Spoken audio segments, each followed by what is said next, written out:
Hello one, hello all, and welcome to another episode of Dread Tidings, where I, Dreadwind, aka Glenn, take another toy from my collection, have a look at it and see if it's any good or not. This week, you may have already seen, if you're eagle-eyed, and read the title across the top of the video, that we're looking at this guy.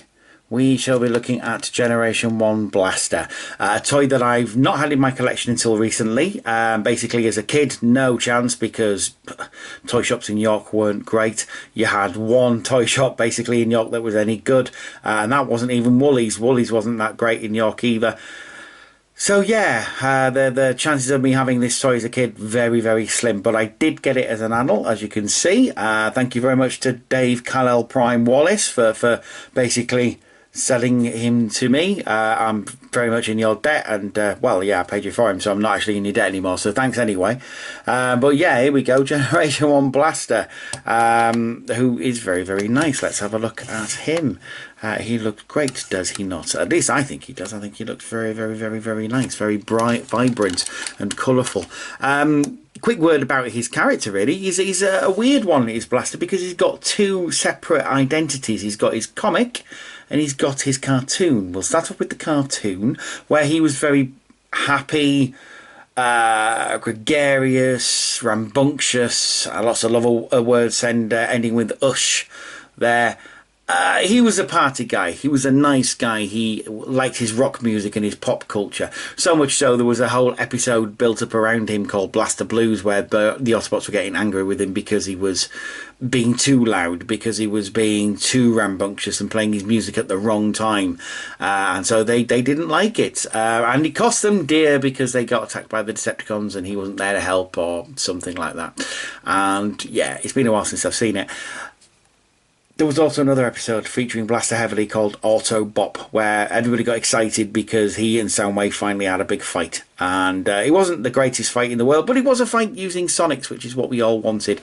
Soundwave's previous nemesis, having been Brawn in Season 1, kind of phased out Season 2, and this guy and a lot of others turned up and said, whoa, said, we're going to break ourselves, because that's what we do. No, they said, yeah, we've been here all along, why did you not notice us? And basically everybody said, because you weren't selling toys around that time. But there you go, never mind. Nearly broken then. Never mind, play on. Yes, that was his cartoon version, and he stayed around till Season 3, which was very rare, but they wanted to sell more of him and they wanted to sell his tapes, so he stayed around for Transformers the movie. He got the message to Optimus Prime and the Autobots on Cybertron that Autobot City was being attacked and therefore saved everyone, and then he kind of disappeared for a bit until Season 3, where he and his tapes caused all kinds of carnage in C minor. Oh, Jesus. Yeah, not the greatest episode of Transformers in Season 3, and certainly not the Transformers Greatest Hour. Go watch it if you've not seen it. It is online. It's on YouTube, in fact. Won't link you, because I don't want them to get them into trouble. But, yeah, go across. Look, in fact, I might link you anyway. Sod it. Why not? We'll see. It'll be down there if the link is there. Watch it and weep, my friends, who have never seen carnage in C minor. It could have been good. It could have been good, but it wasn't. The Japanese, moving on, the Japanese ignored completely the Western continuity after the end of Season 3, and instead of doing the rebirth, said, sod it, we're just going to do our own cartoon, and did the Headmaster's cartoon. And it didn't go well for Blaster because he was killed within the first 3 episodes. I think he was killed in episode 2, I think he died. He had a massive fight with Soundwave and died. Now, in Japan, he was called Broadcast, not Blaster. And Soundwave was called Soundwave. When he was resurrected, because they had to sell repaints, his name was Twincast. He was basically blue. And Soundwave became Sound Blaster and became black, basically. In the Star TV dub, which you may or may not have seen, again, look on the internet, it is available. He wasn't called Blaster. He was called Twincast when he was resurrected, but he wasn't called Blaster. He was called Billy, right? Oh, my word. He was called Billy. Soundwave was called Soundwave. And when he came back, he was called New Soundwave. So, you know, this is the level we're talking about here, boys. Spike was called Sparkle and Blue was called Wally. I don't know. I got nothing. I'm sorry. Nothing. But yeah, in Japan, that's what happened. Now, that was basically the end of Blaster in the cartoons. In the comics, Blaster was a very different character. He was sort of somewhere between Batman and the Punisher, because Budiansky wanted a sullen character for some reason. I don't know why. So he was part of the resistance on Cybertron against the Decepticons. Wasn't a happy bunny. He wasn't very rambunctious or loud or living in love with pop culture. In fact, he hated everything and everybody except Scrounge, and Scrounge died, so it made him even more bloody miserable. He wasn't a very happy character. Even when he came to Earth, he wasn't a very happy character, mainly because the first thing he did when he got to Earth was get his ass handed to him by Circuit Breaker. But apart from that, yeah, he rebelled against Grimlock's leadership when Grimlock became the Autobot leader, and therefore Grimlock put him in a variable voltage harness and tortured him on an hourly basis. And after that, he sort of dropped off because Simon Furman didn't seem to like him. And yeah, he didn't really make much of an appearance after that until IDW, whereupon he was murdered and he had to solve his own murder. And it was quite a good comic, actually, with Spotlight Blaster. I quite enjoyed it, but they don't seem to have done much with him since, which is a shame, because I really do like Blaster's character if they keep it a nice balance between the rambunctious pop culture nerd and Batman, basically, because that's who he was in the comics. So if they could sort of strike a chord, maybe sort of meld the two together, then we might have a character that's worth writing about. But until then, he kind of doesn't do anything, which is a shame. Now, the toy itself is from 1985. Hasbro's better attempt, I think, at doing a real-world object there. And I really love his face. I don't know what it is. I love Blaster's face. It just fits him so well. It's the face you will find more often than not in the comics. Not in the cartoon. He was different, and his Action Master toy sort of reflected the toy as well quite a lot. In fact, it's practically the same head, so they ignored the cartoon continuity completely. It's a really nice head, and it goes around 360 because of transformation, obviously. Top half of his body really, really nice. You've got his cassette deck there. He's got a play button, doesn't play.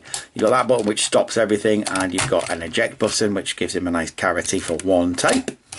His arms, they sort of go around, and that's pretty much all they do. They can go out like so, but that's for transformation purposes, and if you can leave it out like that if you want to, but that looks stupid. So yeah, it does that, and his wrists, they do go around, which is strange articulation to have, but there, that's what he has. His legs don't do anything, they don't move. His toes do, but again, that's transformation. His legs can go out to the side like so, so he can do a Receptor kick like that. But again, that's mainly for transformation purposes more than anything else. He doesn't really do much. Blaster is a typical sort of mid-era Generation 1 toy. It's all about the transformation, no trouble. He does have a nice gun though, the Electro Scrambler, which you can sort of see. There we go, if I put my hand in there. Otherwise it's black on black and that doesn't work. Yeah, you can put my hand in front of there, and then obviously in front of there, behind there, and you do get to see the gun. It's very nice. It's the Electro Scrambler. Basically, you fire it at people, it disrupts their electricity and makes them sort of spasm and not do it. It's basically a massive taser is what it is, which is really cool. Transforming Blaster is really stupidly simple, as you would expect. You can turn his head and put it down. It's pretty much like Soundwave, what you do with Soundwave. And then the best thing to do is basically collapse the arms and fold them all up. You turn the wrists like so, and then they pop up into his arms, and then you turn his arms around like so, pop them in like that, and there you get the body of what is to become the boombox. Now his legs, again, you've got these little things on the side, this thing that comes out, you've got this thing that comes out, you pop them out, you pop his toes up, and then you basically, if we show you, split the leg there, put that up there, put that up there, push it all in, and that just connects there, and this little handle, basically connect those two together, push that, holds it in place, and there you have a boombox. It's very, very simple to transform Blaster. Sadly, no place for his gun. Unlike Soundwave, where you could store it on his back as batteries, there's nowhere to put his gun, sadly, so you just have to leave it off to the side. But there's Blaster. Very, very nice. Now, not only do you get Blaster with this, you get his tapes as well. Yes, he had 4 tapes. In fact, he had 6 if you count Grand Slam and Rain Dance, but I don't have those. What I do have Steeljaw. who's very, very nice, and I do like him a lot. And you can tell I'm under hot lamps because his sticker's going mad. His sticker's going mental there. Very, very nice. Steeljaw, the lion, to do a Victor Corelli impression. Steeljaw basically is just a robotic lion. There's not much to him really. Didn't really get to do anything in the cartoons or the comics. They do pop out occasionally and have a bit of a fight. Call of the Primitives was probably the best time for Steeljaw, but they got beat really, really quickly by John, which is a shame. But other than that, nothing much to say really about Steeljaw. Apart from that, he's a robotic lion and he turns into a tape, which we'll show you now. I mean, don't get me wrong, he's a very nice robotic lion, but it just doesn't really do anything. Which is a shame. You need to put his tail in, and then like so that clips in there like that to make that all nice and secure at the top. And his legs are a bit of a ball leg, if I'm being perfectly honest with you.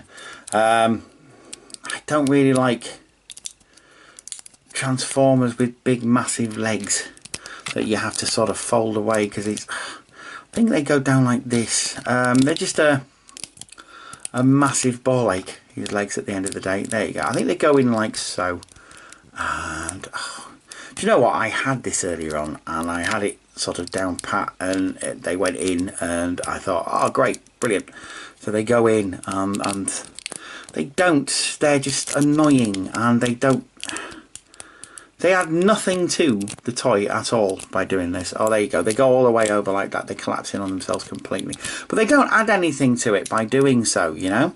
So they always wind me up when they've got big old legs like that. So there you go, it goes like that. So he looks like that as a tape basically, which is very, very nice, but nothing right home about. They never are, they're tapes. But if you eject him, blast his chest cavity and put him in there, he does go in.